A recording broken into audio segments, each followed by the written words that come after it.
नमस्कार दोस्तों, मैं डॉक्टर अरुण कुशवाहा। दोस्तों, आज लेकर चल रहे हैं कुछ आपके लिए विशेष प्रश्न लेकर आए हैं। ये हमारा पार्ट सेकेंड है। हमने इसका पार्ट फर्स्ट काफी दिनों पहले इसका पार्ट फर्स्ट रिलीज किया था। आज का जो टॉपिक लेकर चल रहे हैं वह है टीजीटी और पीजीटी और असिस्टेंट प्रोफेसर बॉटनी का बहुत कॉमन टॉपिक है। और पूरा का पूरा जब हम बीएससी करते हैं, ध्यान में रखिएगा, जो बीएससी करते हैं और बीएससी में पूरा का पूरा एक पेपर चलता था जिम्नोस्पर्म का। जिम्नोस्पर्म का एमएससी में भी पूरा का पूरा एक पेपर चलता है जिम्नोस्पर्म का। तो जिम्नोस्पर्म से हमने विगत जो परीक्षाएं हो चुकी हैं पहले, हमने देखा था कि कम से कम 10 क्वेश्चन ऐसे थे जो 2021 में पूछे गए थे। इस हिसाब से यह टॉपिक बहुत ही और बहुत ही महत्वपूर्ण टॉपिक है। तो वीडियो शुरू करें उससे पहले रिक्वेस्ट, चैनल को लाइक सब्सक्राइब दोस्तों के साथ शेयर जरूर करें। हो सकता है वॉइस में थोड़ी दिक्कत हो, चूंकि जो जुकाम है और खांसी इस तरह की समस्याओं से जूझ रहे हैं, तो हो सकता है वॉइस उतनी क्लियर ना हो, तो थोड़ा सा एडजस्ट आप भी करिएगा। यदि आप हमसे जुड़ना चाहते हैं तो हमारा ऐप है डॉक्टर नोट्स बायोलॉजी। इस ऐप को आप गूगल प्ले स्टोर से डाउनलोड कर सकते हैं, क्रिएट अकाउंट कर सकते हैं और हमसे जुड़ सकते हैं। डॉक्टर नोट्स बायोलॉजी के 300 मित्र ऐसे हैं जो TGT PGT assistant professor GIC LT आदि में सिलेक्शन ले चुके हैं। आप भी अगला हिस्सा बने, आगे जानकारी आपको उपलब्ध कराई जाएगी। जो हमारा हेल्पलाइन नंबर है, ध्यान में रखिएगा, हेल्पलाइन नंबर जरूर नोट कर लीजिएगा। ये हमारा हेल्पलाइन नंबर है। आपको ऐप डाउनलोड करने में, ऐप को इंस्टॉल करने में, अकाउंट बनाने में अगर कोई भी टेक्निकल इशू आता है, इस नंबर पर कॉल या मैसेज आप जरूर करिएगा, आपकी पूरी सहायता की जाएगी। तो एक से लेकर क्वेश्चन नंबर 1 से लेकर 25 तक का फर्स्ट पार्ट था हमारा। फर्स्ट पार्ट जो कि यूट्यूब पर अवेलेबल है, और ये सेकेंड पार्ट है। सारे जो क्लासेस और वीडियो जाते हैं वो ओनली ऐप पर जाते हैं। कुछ क्लासेस और वीडियो जो है वो अवेलेबल होते हैं यूट्यूब पर। क्वेश्चन नंबर 26 क्या कह रहा है? कह रहा है which of the following condition is seen in Pinus. कहता है कि विच of the following condition is seen in Pinus. Pinus में इनमें से 4 कंडीशन उसने दी है। डिप्लोजाइलिक दिया है, माइनोजाइलिक दिया है, पिक्नोजाइलिक दिया है, पॉलीजाइलिक दिया है। इनमें से कौन सी कंडीशन, एक शब्द उसने दिया है, पाइनस में दिखाई देती है? तो जनरली जो हम लोग पढ़ते हैं, हम लोग एग्जाम में और जो पढ़ते हैं वो हम लोग क्या पढ़ते हैं? एक तो साइकस पढ़ते हैं, एक पाइनस पढ़ते हैं और एक इफेड्रा पढ़ते हैं। इन्हीं तीनों का और कहीं कहीं नीटम आदि भी हम लोग पढ़ लेते हैं। जनरली इन तीनों को हम लोग पढ़ते हैं। तो ये कंडीशन उसने पूछा है, तो तीनों के बारे में जब जानकारी होगी तभी हम आंसर कर पाएंगे। तो डिप्लोजाइलिक कंडीशन पूछ लें जिसमें 2 टाइप जाइलम पाया जाता है। क्या पाया जाता है? इसको थोड़ा सा इरेज कर दें।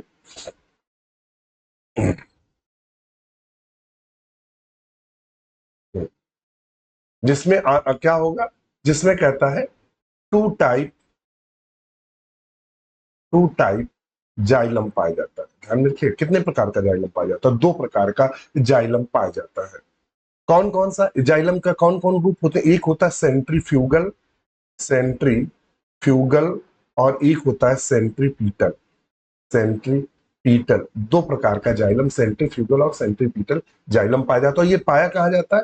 तो साइकस के रैकिस में एंड लीफलेट में। लीफलेट दोनों में ये डिप्लोजाइलिक कंडीशन देखने को मिलती है। फिर आता है माइनोजाइलिक। तो ये जो दोनों पॉइंट्स है माइनोजाइलिक, तो जिम्नोस्पर्म में पूरे के पूरे जो जिम्नोस्पर्म है, जिम्नोस्पर्म में जो वुड होती है, लकड़ी होती है, वो 2 प्रकार की होती है। कौन कौन सी लकड़ी पाई जाती है? एक पाई जाती है माइनोजाइलिक। माइनोजाइलिक माइनोजाइलिक की खास बात क्या होती है तो मैं बता दूं कि माइनोजाइलिक की जो खास बात होती है वो क्या होती है। माइनोजाइलिक में क्या होता है? तो माइनोजाइलिक में वेल डेवलप्ड पिथ होता है। इस लकड़ी में क्या होता है? वेल डेवलप्ड पिथ होता है। इनका जो पिथ होता है वो पूर्ण रूप से विकसित होता है। कॉर्टेक्स एंड वाइट मेडुलरी रे पाए जाते हैं। मतलब well developed pith and cortex, ये दोनों ज्यादा, कॉर्टेक्स ज्यादा डेवलप होते हैं। एंड जो मेडुलरी रे होती है, मेडुलरी जो रे होती हैं वो कैसी होती हैं? वो प्रेजेंट रहती है, वाइड रहती है, ऐसे वाइड चौड़ी रहती है। ये कंडीशन, इसका एग्जाम्पल क्या है अगर आपसे पूछेगा तो इसका एग्जाम्पल है साइकस। साइकस में माइनोजाइलिक बूट पाई जाती है। और दूसरा हमारा आंसर है, दूसरी बूट जो कहलाती है पिक्नोजाइलिक बूट कहलाती है। पिक्नोजाइलिक बूट क्या होती है, इसमें जस्ट उल्टा होता है। यानी क्या इसका उल्टा होगा, यानी पिथ एंड कॉर्टेक्स रिड्यूस होता है। पिथ एंड जो कॉर्टेक्स है, जो पिथ एंड कॉर्टेक्स होता है रेड्यूस होता है। रेड्यूस का मतलब होता है कम विकसित होता है। मतलब यहाँ बहुत विकसित है माइनोजाइलिक में, पिक्नोजाइलिक में कम विकसित है। और जो मेडुलरी रे है, मेडुलरी जो रे है, यहाँ कैसी थी, वाइड मतलब बहुत चौड़ी थी। और यहाँ कैसी हो जाती है, यहाँ वो नैरो हो जाती है या अनडेवलप्ड होती है, अनडेवलप्ड होती है, अविकसित रहती है। ये देखिए, पी से पिक्नो, पी से पाइनस। तो पिक्नोजाइलिक बूट, पाइनस में कौन सी बूट पाई, पिक्नोजाइलिक। पॉलीजाइलिक के बारे में भी जान लेते हैं। पॉलीजाइलिक जो कंडीशन देखने को मिलती है साइकस में, किसमें देखने को मिलती है, इसको अलग कलर से लिख ले जिससे आपस में मिक्सअप ना हो, या इसी कलर से लिख ले। तो जो साइकस का, सॉरी, साइकस का जो स्टेम होता है, तना होता है, उसमें एक्चुअली में जो पाया जाता है स्टेम जो होता है, स्टेम जो होता है, ध्यान में रखिएगा, माइनो नहीं लिख रहे हैं हम, मोनोजाइलिक लिख रहे हैं। मोनोजाइलिक एक जाइलम वाला होता है, मोनोजाइलिक होता है, एक जाइलम वाला होता है। लेकिन after secondary growth, secondary growth, जैसे ही इसमें द्वितीयक वृद्धि होती है, किसमें, साइकस के तने में जैसे ही द्वितीयक वृद्धि होती है, वैसे ही बहुत सारे जाइलम डेवलप हो जाते हैं, और जिसे हम पॉलीजाइलिक कंडीशन कहते हैं। पॉलीजाइलिक कंडीशन कहते हैं। क्या कहते हैं, कंडीशन कहते हैं। क्या कहते हैं, पॉलीजाइलिक कंडीशन कहते हैं। तो ये सारा हमने बता दिया। पॉलीजाइलिक अगर पूछेगा तो साइकस का स्टेम लगाएंगे, पिक्नोजाइलिक बूट पूछेगा पाइनस, माइनोजाइलिक साइकस, डिप्लोजाइलिक तो साइकस का रैकिस और साइकस का लीफलेट आंसर आपका होना चाहिए। इसको आप ध्यान में रखिएगा। ये जो डाटा दिया है, ये कम से कम 20 क्वेश्चन इस डाटा से सॉल्व होंगे। ये जो डाटा हमने लिखा है, इससे 20 क्वेश्चन आप सॉल्व कर सकते हैं। फिर मैं कहता हूं, देखने में आपको 25 क्वेश्चन हमारे लग रहे होंगे, मगर हम उतना ही टाइम लेते हैं जितना टाइम 100 क्वेश्चन को सॉल्व करने में लेते हैं। इसलिए यह आपको हो सकता है क्वेश्चन कम लग रहे हो, मगर अगर आप इन क्वेश्चनों को पूरा ध्यान से, इत्मीनान से पढ़ेंगे। और देखिए, मैं फिर बता दूं, मेरे साथ ये जो 300 प्लस लोग सिलेक्ट हुए, ये तब से जुड़े हैं हमसे जब हमने शुरुआत की थी ऑनलाइन क्लासों की। जब शुरुआत की थी तब से जुड़े लोग, कारवा बढ़ता गया, लोग सिलेक्ट होते गए, होते गए, होते गए। कोई भी वैकेंसी हो, कोई ना कोई डॉक्टर नोट्स बायोलॉजी का सिलेक्ट होता है। तो वो लोग तब से मेहनत कर रहे हैं। ऐसा नहीं कि कोई जादू की छड़ी हो, आप 10 दिन पढ़ते हैं। आप यूट्यूब पर, बहुत सारे मित्र ऐसे आते हैं कि सिर्फ यूट्यूब पर क्वेश्चन देख के हो जाते हैं, बाद में कहते हैं सर 10 अगर और क्वेश्चन सही हो जाते। तो वही अंतर होता है। आप मेहनत करेंगे, पूरा देखेंगे, तभी क्लियर होगा। ये आपको पढ़ना पड़ेगा, अगर नहीं पढ़ेंगे तो आप नहीं हो पाएगा सिलेक्शन। मान लेते हैं उसने तो यहाँ पाइनस पूछ दिया, पिक्नोजाइलिक अगर पूछ देता डिप्लोजाइलिक बूट किस में पाई जाती, क्या आंसर करते, पूछ देता डिप्लोजाइलिक बूट क्या होती, सेंट्रीफ्यूगल, सेंट्रीपीटल।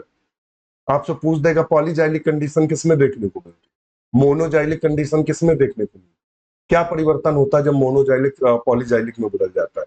इस तरह से क्वेश्चन पूछेगा। क्वेश्चन नंबर 27 है। यह क्वेश्चन आया था असिस्टेंट प्रोफेसर,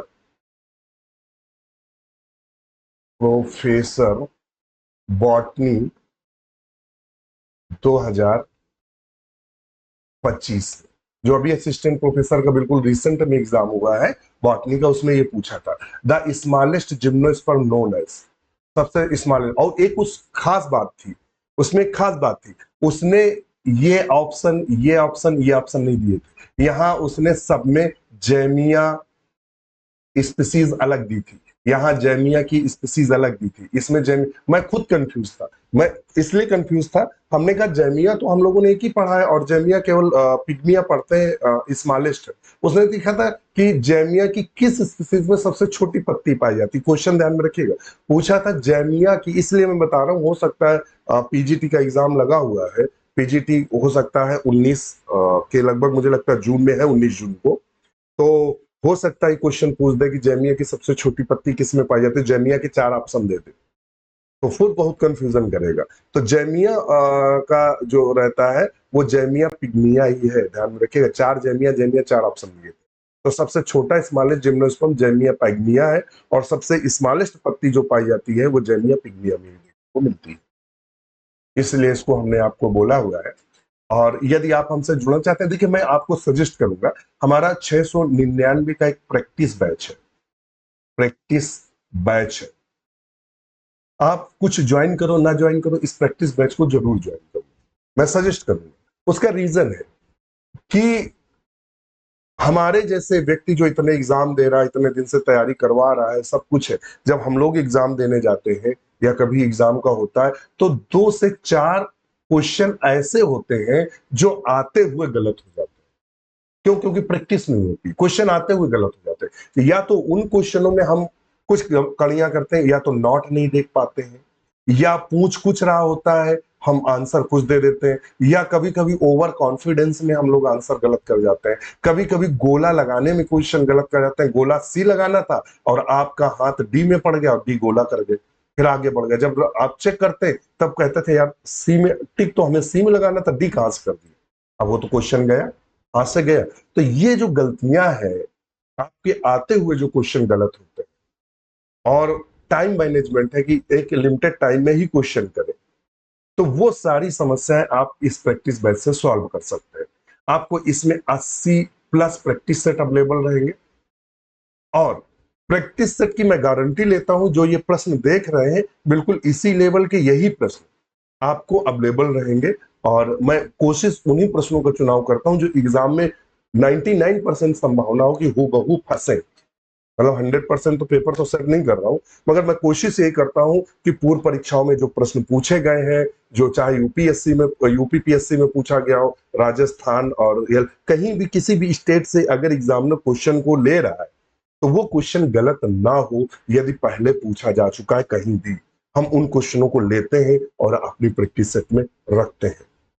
इससे एक और फायदा होगा, टाइम मैनेजमेंट होगा। यहाँ क्वेश्चन गलत होगा तो आप उसकी रिपोर्ट डिलीट करके फिर उसको सॉल्व कर सकते हैं। तो इससे क्या होगा, क्वेश्चन गलत होने की संभावना कम होगी। और लास्ट में ये होता है, आप जब एग्जाम हो जाता है, जब आप रिजल्ट आता है, चाहे मुझे 99% स्टूडेंट आते हैं सर केवल 4 क्वेश्चन से रह गया, उसमें से सर 4 क्वेश्चन वो थोड़े गलती से गलत हो गए। तो ये गलती वाली गलत वाली समस्या जरूर सॉल्व हो जाएगी, और बहुत बेहतरीन है। जैसे सबमिट करेंगे आपको बताएगा आपकी रैंक क्या है, कितने क्वेश्चन सही किए, कितने गलत किए, उसमें से कौन सा आपने आंसर किया, उसका राइट आंसर क्या है, ये सब रिपोर्ट पूरी दिखाएगा, जिससे आपकी समस्या सॉल्व हो जाएगी। इसके अलावा आप 1199 का हमारा बैच ले सकते हैं, या 1399 का जो इस समय लाइव बैच है, आप इसको भी ले सकते हैं। और इन दोनों बैचों में आपको सारी की सारी थ्योरी क्लास अवेलेबल रहेंगी, थ्योरी क्लास अवेलेबल रहेंगी, सारी की सारी एमसीक्यू की क्लास अवेलेबल रहेंगी, सारे के सारे ओल्ड सॉल्व्ड क्वेश्चन पेपर की क्लास अवेलेबल रहेंगी। इसके अलावा आपको एक 1,500 पीडीएफ की एक लाइब्रेरी अवेलेबल रहेगी। ये सब आपको, चाहे आप 1399 वाला लाइव बैच ले लें, सबसे बेटर जो इस समय बैच है वो 1399 का इस समय बिल्कुल रन में है, बिल्कुल बेहतरीन है। जो क्लासेस हो चुकी हैं वो रिकॉर्डेड फॉर्म में है, जो नहीं हुई है वो डेली आ रही है। और 1199 वाले में सारी क्लासेस रिकॉर्डेड है। किसी भी जानकारी आदि सहायता के लिए आज ही हमें ज्वाइन करें। कोई भी समस्या है, कोई भी जानकारी है, हमसे जरूर संपर्क करें। और सिलेक्शन आपका कोई नहीं रोक सकता, केवल आपको हमारे साथ मेहनत करनी पड़ेगी। और आप अगर मेहनत नहीं करेंगे तो फिर दुनिया की कोई भी ताकत आपका सिलेक्शन नहीं करा सकता। अगर कोई भी आपको टेक्निकल इशू है, कोई जानकारी लेना है, कुछ आपको जानकारी लेना है, कुछ करना है, तो आप हमें मैसेज कर सकते हैं। फिर कहता है आर्चिगोनिया आर absent। देखिए, आर्चियोगोनिएटा में कौन कौन सा आता है? एक तो हमारे आते हैं ब्रायोफाइट, ब्रायोफाइटा, ब्रायोफाइटा में आर्चिगोनियम पाई जाती है। दूसरे आते हैं टेरिडोफाइटा, टेरिडोफाइटा, टेरिडोफाइटा में भी आर्चिगोनियम पाई जाती है। और तीसरे आते हैं जिम्नोस्पर्म, जिम्नोस्पर्म के कुछ एक्सेप्शनों को छोड़ के आर्चिगोनियम पाई जाती है। इसमें से सिलेजिनेला जो है, ये क्या है? ये एक टेरिडोफाइट है। क्या है? टेरिडोफाइटा है। और ये टेरिडोफाइटा है, तो इसका मतलब इसमें जो आर्चिगोनियम है वो प्रेजेंट रहेगी, आर्चिगोनियम प्रेजेंट रहेगी। दूसरा मार्सिलिया भी टेरिडोफाइटा आर्चिगोनियम, साइकस, साइकस में भी आर्चिगोनियम, इन तीनों में आर्चिगोनियम पाए जाते हैं। आर्चिगोनियम क्या होती है? फीमेल रिप्रोडक्टिव ऑर्गन्स होती है। क्या होती है? फीमेल रिप्रोडक्टिव ऑर्गन्स होता है, अंग होता है, फीमेल रिप्रोडक्टिव ऑर्गन्स होता है। तो ये तीनों नीटम है। नीटम चूंकि नीटम जो है ध्यान, नीटेल्स जो ग्रुप है वो एंजियोस्पर्म के बहुत क्लोज है। तो ध्यान में रखिएगा, अगर एग्जाम में पूछता है कि जिम्नोस्पर्म और एंजियोस्पर्म के बीच की कड़ी कौन है, तो वो नीटेल्स जो ग्रुप है, नीटम है और इफेड्रा आदि है, ये दोनों के बीच की कड़ी है। तो नीटम एक ऐसा प्लांट है जिसमें आर्चिगोनियम है, जिम्नोस्पर्म, मगर आर्चिगोनियम जो है वो जल्दी एब्सेंट रहती है। तो ऑप्शन हम ए को बिल्कुल सही करेंगे। नेक्स्ट क्वेश्चन है, फिर कहता है the largest male gamete are found in. Actually में मेल गैमीट का मतलब यहां हमारा किससे है? तो पॉलन ग्रेन से ले सकते हैं और या उसके गैमीट से ले सकते हैं। तो कौन है? तो साइकस, ध्यान में रखिएगा, साइकस का जो गैमीट होता है, मेल गैमीट, कौन? मेल जो गैमीट होता है वो लट्टू के आकार का होता है, इस तरह से आप वो देखेंगे एग्जाम में, और मल्टीसिलिएटेड होता है, ये इस तरह से, ये, और ये सबसे बड़ा होता है, लार्जेस्ट होता है। तो ऑप्शन क्या लगाएंगे? द लार्जेस्ट मेल गैमीट किसमें पाया जाता है? साइकस। किसमें पाया जाता है? साइकस।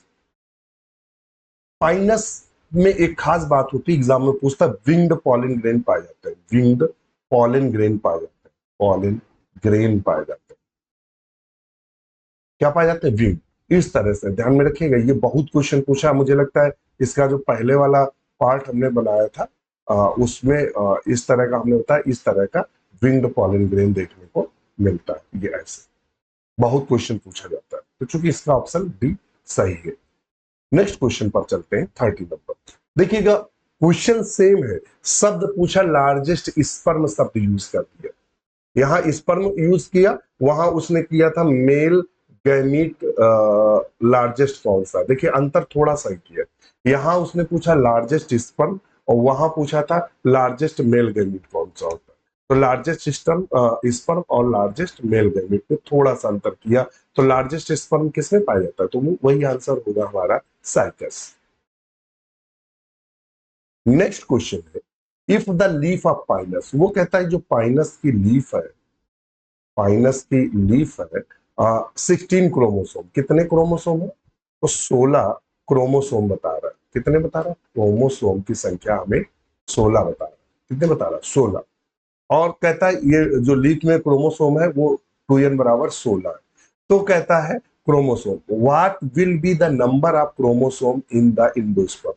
देखिएगा इंडोस्पर्म जो होता है, जो जिम्नोस्पर्म का, जिम्नो स्पर्म का जो इंडोस्पर्म होता है, इंडो स्पर्म जो होता है वो बनता है आफ्टर, बिफोर फर्टिलाइजेशन बनता है, बिफोर फर्टिलाइजेशन बनता है, निषेचन से पूर्व बनता है। कब बनता है? निषेचन से पूर्व, यानी जनन होने से पूर्व पहले बन जाता है।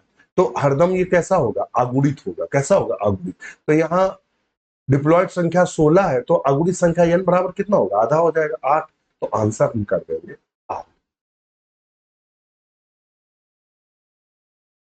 फिर देखिएगा क्वेश्चन, फिर उसने वही से पूछा, if the somatic chromosome number of cycas, यहां उसने शब्द यूज किया साइकस में, सोमैटिक क्रोमोसोम। देखिए सोमैटिक क्रोमोसोम हरदम डिप्लॉयड होता है, क्रोमोसोम जो है वो 2n है, डिप्लॉयड है, दुगुणित है। तो कहता है what will be the number of the chromosome in the endosperm cell. Endosperm में क्या होगा? तो अभी हमने बताया कि जो इंडोस्पर्म होता है वह हरदम अगुणित होता है। तो यहाँ द्विगुणित है, तो इंडोस्पर्म अगुणित होगा। तो ऑप्शन ए सही होगा, आंसर ए बिल्कुल सही होगा, अगुणित। नेक्स्ट क्वेश्चन पर चलते हैं। कहता है cycas leaflet the vascular bundle is, जो साइकस की लीफलेट होती है उसका वैस्कुलर बंडल कैसा होता है? साइकस के लीफलेट का। तो हम आपको बता दें इसका जो होता है वो मिसआर्च होता है। मिसआर्च का मतलब क्या होता है, प्रोटोजाइलम और जो मेटाजाइलम है वो मिक्सअप कंडीशन में हमें देखने को मिलते हैं। अब ये कंडीशन क्या होता है, इंडार्च, एक्सार्च, और ये कौन सी एक समस्या होती है, तो इसको थोड़ा सा देख ले। और अधिक जानकारी के लिए हमारी क्लासेस आपको तो देखनी पड़ेगी, तो उसके लिए आपको पैकेज लेना पड़ेगा। तो हमने वहां एक चीज बताई थी कि जब हम इसके रैकिस की बात करते हैं या लीफलेट की बात करते हैं, तो जो जाइलम होता है वो डिप्लोजाइलिक होता है। जो जाइलम होता है वो क्या होता है, डिप्लोजाइलिक होता है। डिप्लोजाइलिक का मतलब दो प्रकार के जाइलम पाए जाते हैं। कौन कौन से, एक पाया जाता है सेंट्रीफ्यूगल और एक पाया जाता है सेंट्रीपीटल। अब कंडीशन क्या होती है, एक्चुअली में जो वेस्कुलर बंडल होते हैं, कौन होते हैं, जो वेस्कुलर बंडल होते हैं, मान लेते हैं ये एक वेस्कुलर बंडल है। वेस्कुलर बंडल किसके बनते हैं, जाइलम और फ्लोएम के। तो मान लेते हैं ये हमारा फ्लोएम है और ये हमारा जाइलम। तो जाइलम में ध्यान में रखिएगा, जाइलम में जो पहले जाइलम बन जाते हैं फिर इस तरह से वाले छोटे, ये बड़ा जाइलम ये छोटा। तो ये वाले जो जाइलम होते हैं बड़े वाले, इसको बोलते हैं मेटा जाइलम। क्या बोलते हैं, मेटा जाइलम। और जो छोटे वाले होते हैं उसको बोलते हैं प्रोटोजाइलम। प्रोटोजाइलम बोलते हैं, ध्यान में रखिए क्या, प्रोटोजाइलम। ये वाली जो अंदर की तरफ जो जाइलम पाए जाते हैं ये बोलते हैं पेरीफेरल, अर्थात मेटा जाइलम जो होते हैं वो पेरीफेरल होते हैं। पेरीफेरल होते हैं, पेरीफेरल का मतलब होता है मतलब अंदर की ओर। पेरीफेरल का मतलब बाहर की ओर लगा सकते हैं, और ये सेंटर में पाया जाता है। प्रोटोजाइलम केंद्र की ओर, और जो मेटाजाइलम, ये कंडीशन जब होती है तो इसे इंडार्च बोलते हैं। क्या बोलते हैं, इंडार्च। मतलब जब सेंटर की ओर प्रोटोजाइलम हो और किनारे की ओर, मतलब होगा ना, अब जैसे मैं खड़ा हूं तो मेरा मुंह बाहर की ओर होगा और पीठ अंदर की ओर होगी। तो वही कह रहा है कि जाइलम दो प्रकार के पाए जाते हैं, एक मेटाजाइलम, मेटाजाइलम बाहर की ओर होते हैं, और जो प्रोटोजाइलम जो बाद में बने होते हैं वो अंदर की ओर होते हैं। तो इस कंडीशन को इंडार्च के नाम से जानते हैं, और इस कंडीशन को सेंट्रीफ्यूगल बोलते हैं। क्या बोलते हैं, सॉरी, सेंट्री और फ्यूगल के नाम से जानते हैं। किसके नाम जानते हैं, सेंट्रीफ्यूगल के नाम से जानते हैं। दूसरा आता है सेंट्रीपीटल। सेंट्रीपीटल क्या होता है, जैसे ये वैस्कुलर बंडल है ये, और यहां बीच में कैम्बियम है, और ये हमारा फ्लोयम है, फ्लोयम। और जो जाइलम होता है, तो जो छोटे वाले जाइलम होते हैं यानी प्रोटोजाइलम बाहर की अंदर की ओर होते हैं, ये मतलब ये प्रोटोजाइलम हो गया। प्रोटोजाइलम जो होते हैं वो पेरीफेरल होते हैं यानी बाहर की ओर होते हैं। जो मेटाजाइलम होता है, मेटा जो जाइलम होता है वो अंदर की ओर होता है। ये कंडीशन कहलाती है एक्स आर्च, एक्स आर्च के नाम से, आर्च के नाम से जानते हैं। इस कंडीशन को हम सेंट्रीपीटल बोलते हैं। क्या बोलते हैं, सेंट्रीपीटल बोलते हैं। समझ में, एक्स आर्च। और मिस आर्च का मतलब क्या हुआ, जो मेटा प्रोटोजाइलम मिक्स अप हो, ना कोई बाहर ना कोई अंदर, कहीं कहीं कहीं कहीं आपस में मिक्स हो, उस कंडीशन को मिस आर्च के नाम से जानते हैं। तो समझ गए होंगे कंडीशन, तो इसलिए हमने इसको आपको बता दिया जिससे कहीं कंफ्यूजन ना हो। 34 पर देखते हैं, कहता विच of the following is not true for Pinus. Which of the following is not true for Pinus, इसमें से पाइनस के लिए क्या सही नहीं है। कहता ब्रैक्ट्स एंड ओवलीफेरस स्केल, बिल्कुल ये क्वेश्चन ईएलटी 2018 में पूछा गया था। ओवलीफेरस स्केल किसमें पाए जाते हैं, Pinus. Resin canal and needles से पत्तियां पाई जाती हैं, बिल्कुल सही है, ये भी सही है। ट्रैकिड्स एंड बॉर्डर पिट्स बिल्कुल पाए जाते हैं। मोनोजाइलिक बूट्स, जो मोनोजाइलिक बूट्स पाई जाती है ये जनरली पाई जाती है साइकस में, और यहां उसने दिया पाइनस में। तो यही है जो सही नहीं है, डी, नॉट ट्रू। क्या सही नहीं है, तो मोनोजाइलिक जो बूट है वो साइकस में पाई जाती है, ना कि पाइनस में। क्वेश्चन नंबर 35 कहता है, in which of the following gymnosperms genus the seeds are suppose to the bitegmic. Actually में जो ओव्यूल की बात करेंगे, ओव्यूल की अगर बात करते हैं, ओव्यूल के जिम्नोस्पर्म के, जिम्नोस्पर्म के ओव्यूल की अगर बात करते हैं तो ये यूनिटेग्मिक होते हैं, यूनिटेग्मिक होते हैं। यानी सिंगल इंटुगमेंट पाया जाता है, सिंगल इंटीगुमेंट पाया जाता है। और ये इंटुगमेंट कहाँ पाया जाता है, ये का मतलब ये है कि जो हम ओव्यूल बनाते हैं, ये इस तरह से ओव्यूल बनाते हैं ना, ये ऐसे, तो इसमें सिंगल इंटुगमेंट पाया जाता है। मगर बाइटेगमी किस में पाया जाता है, तो देखिएगा साइकस, पाइनस, ये सब चलन में। इफेड्रा और जो नीटम है, ये एंजियोस्पर्म से समझौता दिखाने लगते हैं, तो ऑप्शन सी को सही करेंगे। नेक्स्ट क्वेश्चन है 36 number. The endosperm of gymnosperm is formed by, जो जिम्नोस्पर्म का इंडोस्पर्म है वो कब बनता है, फॉर्म्ड बाय, कब बनता है। तो हमने बताया था कि इसका जो निर्माण होता है इंडोस्पर्म का, किसका, इंडो स्पर्म का जो निर्माण होता है वो बिफोर फर्टिलाइजेशन होता है, बिफोर फर्टिलाइजेशन होता है, निषेचन से पूर्व ही हो जाता है। तो कहता है fusion one male gamete and one polar nuclear, तो इसमें फ्यूजन की बात कर रहा है, तो हम कह रहे हैं वो निषेचन से तो पहले पहले, fusion the two polar nuclear, ये तो पहले की बात कर रहा है। फ्रॉम मेगा स्पोर, बिल्कुल ये मेगा स्पोर से बन जाता है, ऑप्शन सी सही है। निषेचन की कोई बात ही नहीं, तो ऑप्शन सी को हम सही करेंगे, बिल्कुल सिंपल क्वेश्चन था। फिर कहता है which one of the following pairs of genera is known as living fossil, इसमें से उसने कुछ जेनरा के नाम दिए हैं और कहता है वो जो जेनरा है वो प्राय लिविंग फॉसिल्स है। क्या है, लिविंग फॉसिल्स। लिविंग फॉसिल्स का मतलब क्या हुआ, ऐसे जो आदि काल में भी थे, बिना परिवर्तन के आज तक उसी रूप में आज भी उपस्थित है, उनको हम लिविंग जेनरा के नाम से जानते हैं। तो लिविंग जेनरा में गिंगो बाइलोबा और साइकस दोनों आते हैं, देख लेते हैं। तो ऑप्शन ए पर उसने साइकस भी दिया और गिंगो बाइलोबा भी दिया है, तो ऑप्शन ए ऐसा है जिसके दोनों के दोनों जो है वो लिविंग फॉसिल्स के अंतर्गत आते हैं, फॉसिल्स के अंतर्गत आते हैं, लिविंग फॉसिल्स। तो ऑप्शन ए को सही करेंगे। क्वेश्चन नंबर 38 की बात करते हैं।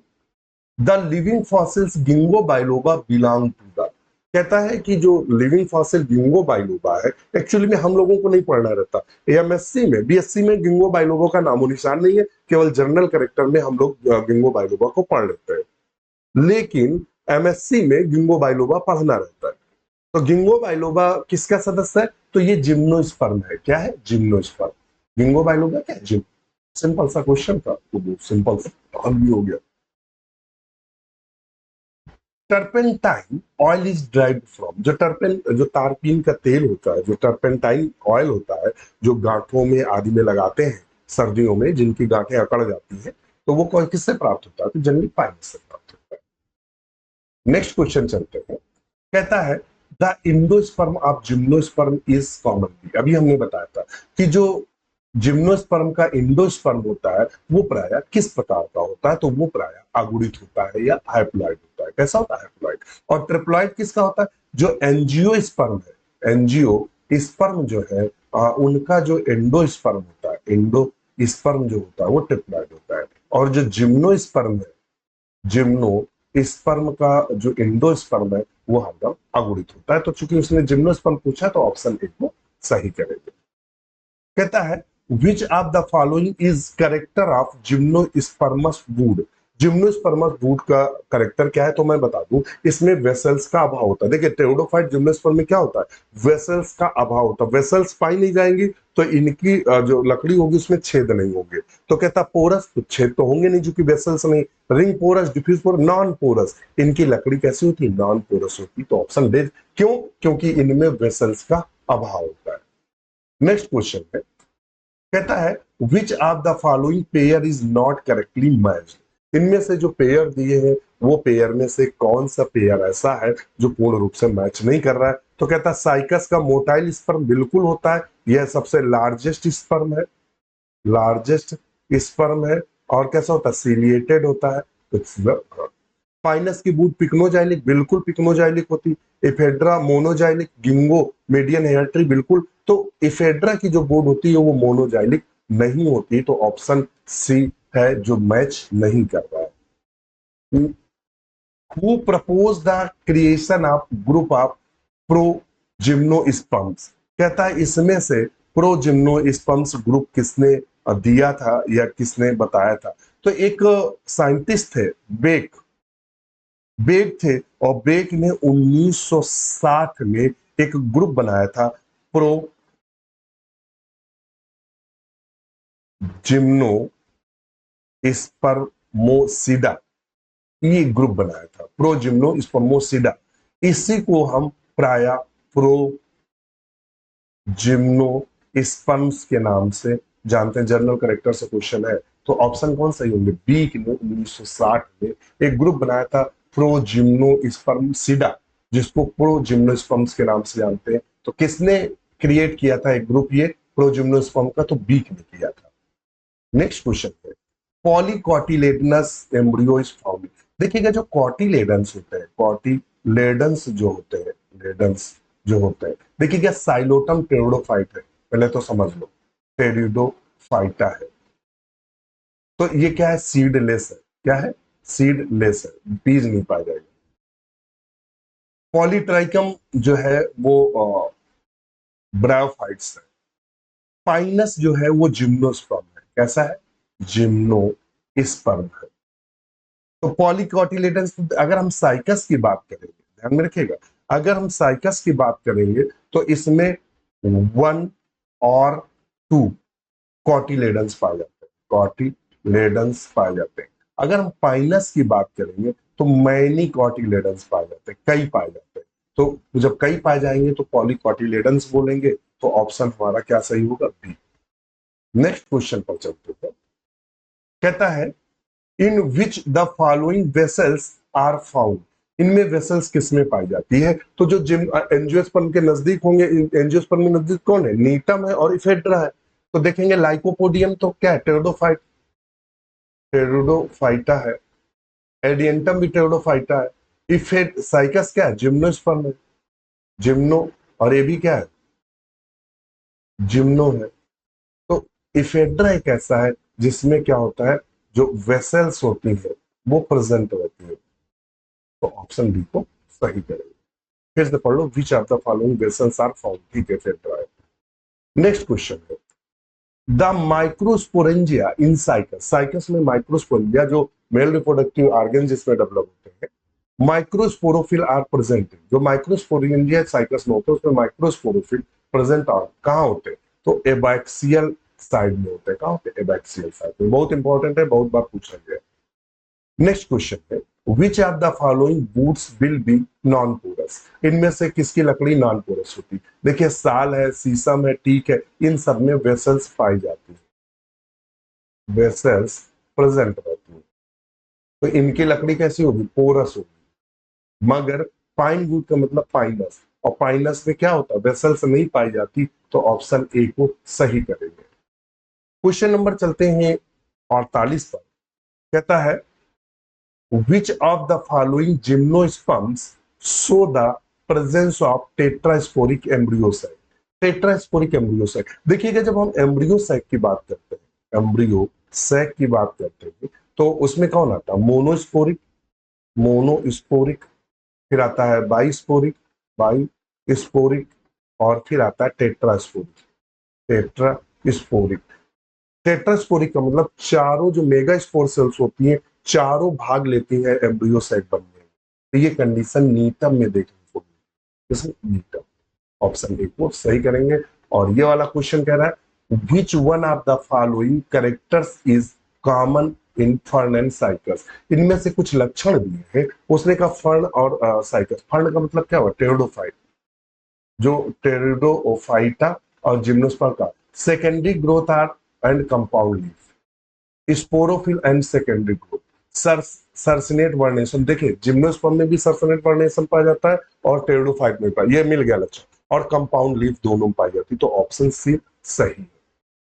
नेक्स्ट क्वेश्चन है और आज का लास्ट क्वेश्चन जिसका आंसर आपको देना है। कहता है the tissue between the pollen chamber. जो पॉलन चेंबर होता है, जब इसका अगर हम संरचना देखेंगे ओव्यूल की, तो ओव्यूल में पॉलन चेंबर और आर्चिगोनियल चेंबर, ध्यान में रखिएगा, पॉलन चेंबर और आर्चिगोनियल चेंबर के बीच में कुछ कोशिकाएं पाई जाती है। तो वही कह रहा है द टिश्यू, वो ऊतक क्या कहलाते हैं? जो पॉलन चेंबर और आर्चिगोनियल चेंबर में साइकस का जो ओव्यूल होता है, उस ओव्यूल में ऊपर खाली स्थान होता है जिसे पॉलन चेंबर कहते हैं, नीचे खाली स्थान होता है जिसे हम आर्चिगोनियल चेंबर कहते हैं। उसके बीच में कहता है कौन से ऊतक पाए जाते हैं? कहता वहां एंडोस्पर्म पाया जाता है या न्यूक्लियस पाया जाता है या नेक कैनाल सेल या नेक सेल, क्या पाई जाती है? इसके आंसर का आपका इंतजार रहेगा, हमें कमेंट्स करके इसका आंसर जरूर दीजिएगा। वीडियो कैसा लगा कमेंट जरूर करिएगा, और इसी के साथ हमें आज्ञा दीजिए। नमस्कार।